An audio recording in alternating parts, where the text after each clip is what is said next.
Y otra vez, y otro miércoles más, otra noche más, y otra vez aquí en el Riojano, en este templo de la gastronomía y en este templo de la cultura. Y es de ayer, es de hoy y esperemos que de siempre, porque hoy, además hoy, precisamente esta noche, vamos a cenar con un hombre que conoce profundamente el riojano, es José Ramón Saiz Viadero, escritor. José Ramón, bienvenido. Igualmente. José Ramón Saiz Viadero, no sé si usted tiene buen aspecto, usted. A pesar de todos los crímenes que hay por Sí, ahí. sí, luego hablaremos de los crímenes y tiene un parecido al anterior jefe del Estado. Se lo dice siempre la broma, tiene un cierto parecido, sí, al viejo general. ¿Usted cena mucho, cena poco? Soy de poca cena, pero hago extraordinarios. Bueno, pues tomar un poquito de queso, a lo mejor le apetece, y luego, no sé, algún pescadito, alguna cosa. José Ramón Saiz Viadero, en la historia de Santander, en la calle del Río La Pila, ¿qué ha significado? Que usted lo ha vivido profundamente a flor de piel, que decía aquel. ¿Qué ha significado el río? Hombre, ha tenido varias etapas. Una de ellas es una etapa muy popular, cuando aquí vivían también los pescadores, que eran avisados pues de madrugada por el diputado, que le llamaban, que es el que decía la hora, porque antes la gente no tenía reloj, evidentemente, y tenía que venir alguien a despertarles para ir a la mar. Luego ha habido una etapa muy florida, que coincide con los años 50, 60, que es el boom cultural y al mismo tiempo lúdico de esta zona, protagonizado primero por el riojano y luego como continuación por Drink Club, o sea, los hermanos Calderón. Y finalmente el tema de la contracultura también se hizo con esta zona, ¿no? Y entonces recuerdo que frecuentábamos un bar que se llamaba Bar Pepe, donde toda la contracultura iba allí, y cuando leyó Pepe que se le llamaba el bar de la contracultura, se enfadó mucho porque decía que él estaba a favor de la cultura. Le tuvimos que explicar que era otra forma de cultura. Que decía usted, mire, aquí tenemos un cuadro precisamente del inolvidable de mi querido Ramón Calderón. Sí, han desaparecido ya. Yo recuerdo de usted, recuerdo precisamente en el Alerta, aquellos mis primeros 50 años, que a mí es una cosa, más se lo he comentado, ahora salía algún amigo en común. Recuerdo aquellos mis primeros 50 años, que bueno, que los primeros 50 años ya los pasó, ¿no? Que usted no le voy a preguntar la edad, pero ha pasado. Claro, porque ha pasado ya mucho tiempo. Han pasado 30 años desde mis primeros 50 años. Entonces han pasado ya bastante tiempo. Como es de Santander, de nuestros amores y desengaños, tiene cosas pues curiosas y divertidas. Yo recuerdo una cena inolvidable aquí en el Riojano con José Ramón, mi querido José Ramón Saiz Viadero, con un comandante de la columna de Ernesto Guevara, Mario Averoz, entonces estaba de la Actividad Cultural de la Embajada de Cuba en Madrid, que venía a nuestro programa hispanoamericano, La Otra España, y recuerdo con mucho cariño aquella cena, porque yo no sabía, digo, ¿a quién tengo que invitar? A un hombre como Mario Averoz, pues había que invitarle a usted, lógicamente, y por cierto nos invitó usted. Usted ha sido, bueno, escritor, periodista, librero. Yo quiero que me hable un poco de aquellas míticas, si me permite la expresión, aquellas míticas librerías que usted tuvo en sitios, y además que tuvo una historia a veces conflictiva con esas librerías, el Puntal 1 y Puntal 2, creo recordar. Sí. Yo era comprador suyo, por cierto. Muy bien. Supongo que pagaría todos los libros. Sí. ¿Se acuerda, no? ¿Se acuerda? Sí. Entonces no hay nada que decir. Sí, no hay nada que decir. Pues es una etapa de la vida de Santander en la cual se echaban en falta determinados libros que se vendían en algunos casos de tapadillo. Por ejemplo, la librería hispano-argentina era la que traía libros, pero siempre de tapadillo, detrás de aquel cuadro de José Antonio que estaba allí. De José Antonio Primo Rivera, pues había una cantidad de libros que venían de Argentina, pues por algo se llamaba la hispano-argentina. Pero luego empezaron ya... bueno, claro, por cierto, perdóneme, aquí ha estado, y además es un amigo mío personal, ha estado en este programa César Peña. César Peña era el hijo de uno de los propietarios de la librería, que luego él siguió esa tradición. Pero ya empezaban... También ha estado aquí Pancho Pérez. Pancho Pérez, de gran recuerdo. De gran recuerdo, exacto. Sí, él fue el impulsor precisamente de esto y el primero que trajo de tapadillo esos libros de Argentina, la editorial Osada y todo esto. No recuerdo. Pero empezaron ya a publicarse en España libros más comprometidos que los anteriores, y entonces había que distribuirlos, y no estaban las librerías de Santander muy preparadas para hacer esta venta, porque el tipo de clientela que miraba los escaparates y todo eso pues era muy tradicional. Y entonces decidimos poner una librería en el centro de la ciudad, pero en principio un poco retraída en la Cuesta del Hospital, que luego bajó a Infantas, y eso fue ya la perdición, porque los guerrilleros de Cristo Rey pues la hicieron el cebo para todas sus andanzas.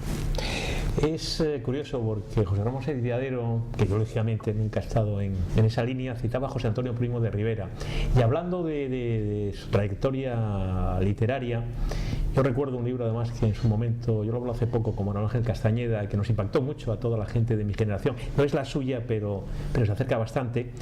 Un libro que se llamaba Guía Secreta de Santander. Y la Guía Secreta de Santander, queridos telespectadores, estaba escrito al alemán, mano a mano, con un falangista auténtico, con José Ramón, con Pedro Vallés Gómez. Es curioso que se unieron las dos Españas para escribir la historia secreta de Santander, ¿o qué? Nosotros teníamos una amistad por encima de las ideologías, una amistad muy estrecha, como además deben ser siempre las amistades, superadoras de las diferencias ideológicas que puede haber.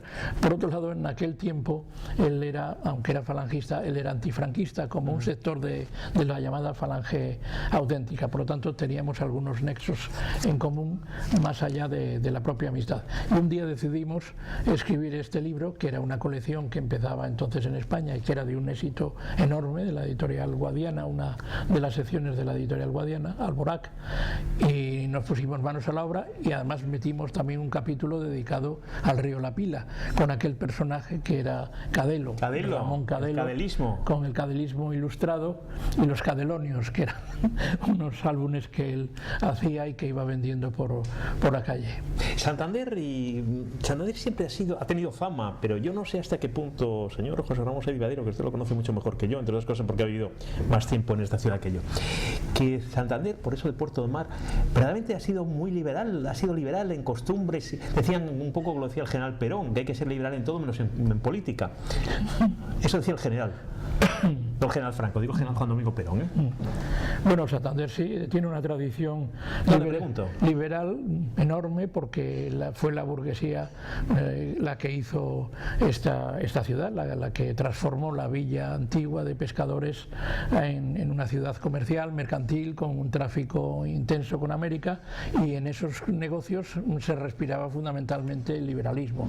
Luego, como a mí me decía Ana María Cajigal, pues vino el Palacio La Madalena y eso ya fastidió todo, porque todos los santanderinos de cierto nivel económico se creían que descendían de la pata del rey, ¿no? Entonces todos se convirtieron en monárquicos de la noche a la mañana, de la misma manera que cuando el rey tuvo que marcharse de España en el año 31, pues todos decidieron que eran republicanos, menos un pequeño sector que quedó aquí en Santander refugiado, y que luego la guerra civil pues haría modificar un poco ya el espectro tradicional de la política, la ideología, etcétera, etcétera. Decían, y es estupendo hablar con José Ramón Sáenz Viadero, porque es hablar de la historia viva, la historia auténtica de Cantabria, pero que hablaba de la monarquía, y yo quiero comentarle, porque hablaban de Amadeo Saboya, que fue un rey tan inteligente que estuvo solo 3 años, que llegó a Madrid y estuvo con la mujer más guapa de Madrid, que era una hija de Mariano José de Larra. Su esposa auténtica pues fue una gran señora, y además muy dada, populista, pero además con una gran labor social. Pues a lo mejor es cierto que fue el mejor rey que ha habido, porque se dio cuenta enseguida de la situación, inauguró inauguró las playas de Ola, se bañó en la Magdalena y salió corriendo hasta hoy, ¿no? Él se dio cuenta que aquí no había nada que hacer. Le matan a Pring, además. Sí, que no había nada que hacer con la gente que había, porque entre los nostálgicos de la etapa anterior, los nostálgicos de una etapa que no hubo, quiero decir del carlismo más tradicional, los republicanos que estaban ahí ya llamando a la puerta, y luego que no tenía una corte porque no había sido capaz de hacer la corte. Precisamente uno de los primeros cortesanos que crea él fue un antepasado tuyo, que era Juan Pombo, don Juan Pombo, sí, don Juan hermano Pombo, de mi abuelo. Conejo. Para más datos, ¿eh? Sí, así que mi tatarabuelo, sí, tu tatarabuelo, sí, él es el que tiene que ir formando la corte y se da cuenta que le hacen el vacío, y luego también pues que era muy proclive a costumbres liberales, porque aquí le perseguía una dama también que tenía unas cartas de él y amenazaba con darlas a conocer si no continuaban pasándole una pensión, cosa que hubo que hacer, ¿no? O sea, tenía todas esas características de los reyes. En eso se parecía a los Borbones, ¿no? Sí, en eso era totalmente Borbones, pero lo que tenía a su favor es que venía de otro país y que no tenía que meterse en las luchas intestinas de aquí. Lo que pasa es que al final todos se unieron y entre todos la mataron y ella sola se murió, se tuvo que marchar y se marchó muy feliz, como había venido, porque se dio cuenta de que salía vivo de un experimento que podía haberle costado la vida. Señor Said Viadero, a mí lo que, y hablando, porque a mí ya digo que fue un libro que nos marcó muchísimo, pues la guía secreta de Santander, pero a mí desde este punto me sorprendía porque era una época complicada. Y usted, Pedro Bayer, y usted ya hablan de política claramente, y ahora cuando habla de falange, pues habla de la falange de izquierda, de la falange de derechas. Ahí me acuerdo perfectamente un dibujo que habla, no un dibujo, es una especie de líneas que señala a los carlistas de derecha, a los carlistas de izquierda, no sé qué, el movimiento del Partido Comunista, etcétera y tal.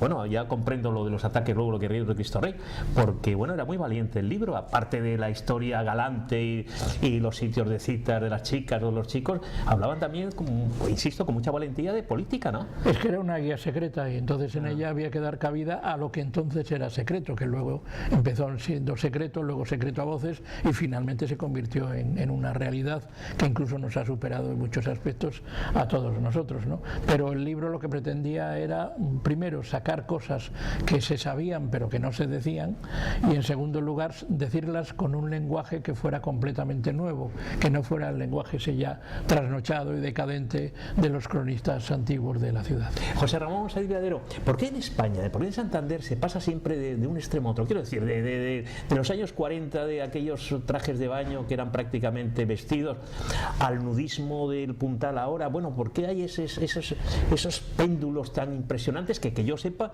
en ningún país europeo ha sido tan marcado, ¿no? Sí, porque aquí, como ha habido tanto tiempo atascada la evolución de las modas, lógicamente luego ha venido todo de sopetón. Ya sabes que cualquier acción desmesurada trae una reacción que suele ser también desmesurada, hasta que todo queda, se tranquiliza y uno se dan cuenta de que ha pasado la hora del escándalo, y los otros se dan cuenta también de que hay que ser tolerantes con los demás. De hecho, antes también había sus modas picarescas, por así llamarlas de alguna manera, y nosotros lo sacamos hablando de la playa Bikini. Recordarás la playa Bikini, sí, que estaba en la Magdalena y que era acotada exclusivamente para sobre todo los estudiantes de la Universidad Internacional Méndez Pelayo, pero que había una cantidad de fisgones, paleros que llamábamos entonces, que se acercaban por allí para verlas en bikini, cosa que era una Todos novedad. tuvimos novias francesas. Sí, eso son todas las características de Santander, las dos caras, la novia de verano y la novia de invierno, ¿no? Usted ha tratado desde su punto, desde su producción literaria, pues ha tratado de todo, hemos hablado de la crónica secreta, pero bueno, tiene por diccionario, para mí lo he llevado, además lo llevo siempre a América Latina, curiosamente, diccionarios para raqueros, crónica de los años republicanos de Santander, conversaciones con señoras de vida alegre, yo recuerdo, y además me hizo mucha gracia en su momento. Pero su último libro, que le tenemos aquí, sobre los crímenes nada ejemplares, la crónica negra de Cantabria, de José Ramón Said Viadero, como siempre, como se dice por allá, primorosamente editado.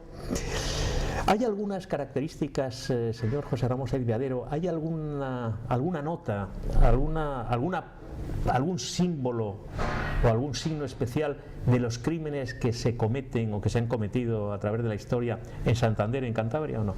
Bueno, hay sobre todo la característica de la influencia del mundo rural, donde los crímenes se llevan a cabo por unos motivos que a los que vivimos en el entorno urbano nos parecen futiles, pero que para ellos son sagrados, que son los pleitos de lindes, las tierras, las disputas por las tierras. Eso es algo que además no desaparece, que está patente siempre en la memoria de las gentes, y como además estamos en una sociedad con unos tintes minifundistas grandes, pues se discute por un tiesto, como digo yo, ¿no? Entonces es para un campesino, incluso para alguien que ya no ejerce ni como campesino, su tierra es sagrada, y por lo tanto esa sensación que tiene de que el vecino por las noches se dedica a correr el mojón para sacar medio metro más de tierra, pues le puede llevar a reacciones verdaderamente dramáticas. José Ramón Saiz Viadero es impresionante, es una crónica negra, terrible y espantosa, y que se mezcla con el amor, con el odio, con la picaresca, con la política. Pero hay un crimen que a usted especial, todos los ha podido investigar, quiero decir, están todos perfectamente aclarados, perfectamente identificados, los asesinos, en fin. ¿Ha habido algún tabú? Hay uno que no se ha llegado a esclarecer, pero hay más, porque los que no se llegan, sí. Decía Hitchcock que no había crimen perfecto, él era un especialista precisamente en el cine de crímenes y demás, que había incluso los falsos culpables, pero que crimen perfecto no existía. Pues aparentemente hay uno que tiene las características de un crimen perfecto, que es el que en el año 2002 se comete en la curva de la Madalena. Exacto.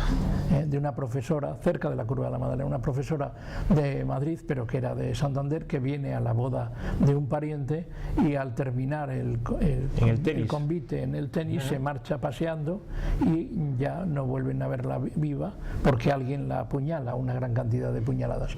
Características de este crimen que le hacen fuera de lo común, pues que entre otras cosas no fue por robar, tampoco fue por agresión sexual, digo no fue por robar porque tenía unas joyas y allí estaban, no fue una agresión sexual, o al menos si lo pretendían no les dio tiempo, y tampoco parece que fuera un crimen por encargo, que podía también haber sido pues un poco el objeto de todo ello. Han pasado ya más de 10 años y todavía se sigue pensando que no hay manera de resolver este crimen.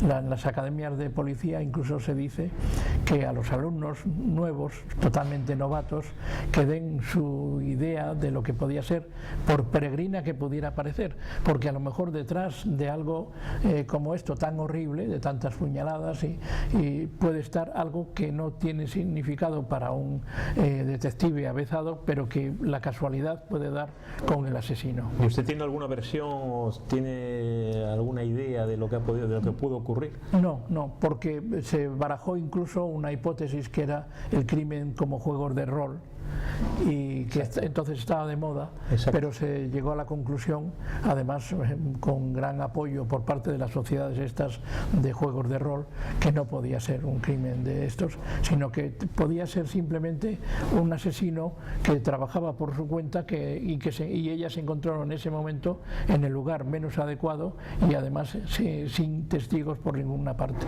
Eso puede ser, y eso puede dar lugar a que algún día ese asesino vuelva a repetir un crimen parecido, si es que no está en la cárcel ahora por otros delitos, y entonces ese momento caiga y se sepa quién ha sido realmente esta persona.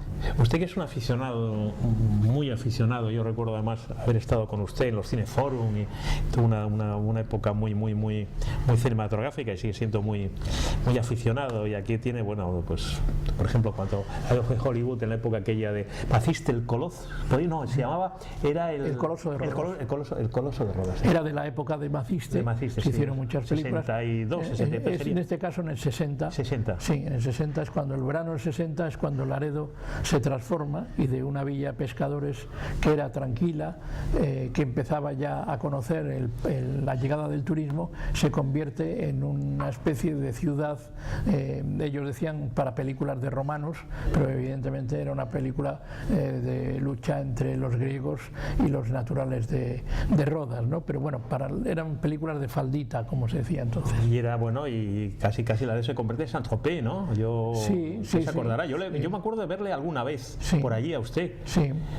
Y recuerdo también que la cantidad de, como era una coproducción la película, pues empezaron a llegar desde el protagonista, que era norteamericano, Rory Calhoun, luego había franceses, había incluso alemanes, italianos, que el director era Sergio Leone, que luego sería famosísimo, españoles consortes, porque al ser en verano pues venían las parejas a acompañar a sus mujeres o a sus maridos. En fin, aquello se convirtió en lo que luego digo, un Hollywood en pequeño, pero trepidante. José Ramón, como ves, se está llenando el miércoles, está siempre, aquí parece que la crisis no llega al riojano, pero usted, ya para ir terminando, si tiene que hacer, si tuviera que dirigir una película, ¿qué crimen de estos elegiría desde el punto de vista cinematográfico? Hay varias que ya están hechas. Hay una que la ha visto poco público, pero que es la que merece verdaderamente llevarlo a la pantalla, ¿no? Que es mis estimadas víctimas, que se refiere al asesino de ancianas, lo que llamaban popularmente el mataviejas. Sí, es el asesino en serie mayor que hay en la historia de España, y se puede comparar en algunos casos con los famosos Landru y el doctor Petiot, los franceses. Que luego le matan además a él, ¿no? Efectivamente, que además tiene un final terrible, porque si la justicia no acaba con él, porque la justicia tiene también pues un término en los años, por muchos que se le echen, ahora se está viendo con la abolición de la doctrina Parrot, pues se ve que alguien quiso hacer justicia, y en el patio de la prisión, muy poco antes de que saliera en libertad, le mataron varios reclusos. Esa es una película que ya se ha hecho, la ha hecho Pedro Costa, está poco vista porque se hizo para, pues un gran para televisión. Pedro Costa, además de este tema película además, negra. Pero quizá la película más terrible, hay el thriller, película casi spaghetti western, sería el crimen de Liermo, donde es otro asesino en serie, pero no premeditado, sino que va matando a todos aquellos que se van encontrando por el camino. Y luego ya la que sería terrible, como cine negro, sería la de Silio, que es la muerte de una jovencita a manos de una prima política suya, por razones de celos y envidia, y además pues con todos los agravantes de haber vivido juntas, de tener a unos padres sordomudos que quedan completamente huérfanos de su hija, y de que todo el pueblo y los alrededores, y en realidad todo Cantabria, están pendientes de lo que había ocurrido, primero pensando que había desaparecido, y luego ya cuando se dan cuenta que no solamente había sido muerta, sino que había sido troceada debidamente. Terminamos, José Ramón, pero última pregunta ya, prácticamente, usted que ha practicado mucho periodismo, titular, ¿qué proyectos tiene José Ramón Saiz Viadero para mañana mismo en su mesilla, como se decía, en su mesa de trabajo? Pues y terminamos. Terminar el diccionario cinematográfico de Cantabria, que tengo que entregarle este mes. Pues muchísimas gracias. Iba a decir casi además que nos une, entre otras muchas cosas, de verdad, nos une el amor a los boleros, casi con un bolero de esos que le gusta a usted y a mí, con Tuero y todos esos grandes compositores desconocidos, pero muy de Cantabria. He conocido a mucha gente de acá, pero no para usted y para mí, o para Manuel Encabo, que es otro querido amigo que ha estado también cenando con nosotros hace tiempo, le volveremos a traer. José Ramón Saiz Viadero, como siempre, de verdad, un placer tenerle, y muchísimas gracias por todo. A vosotros por vuestra invitación.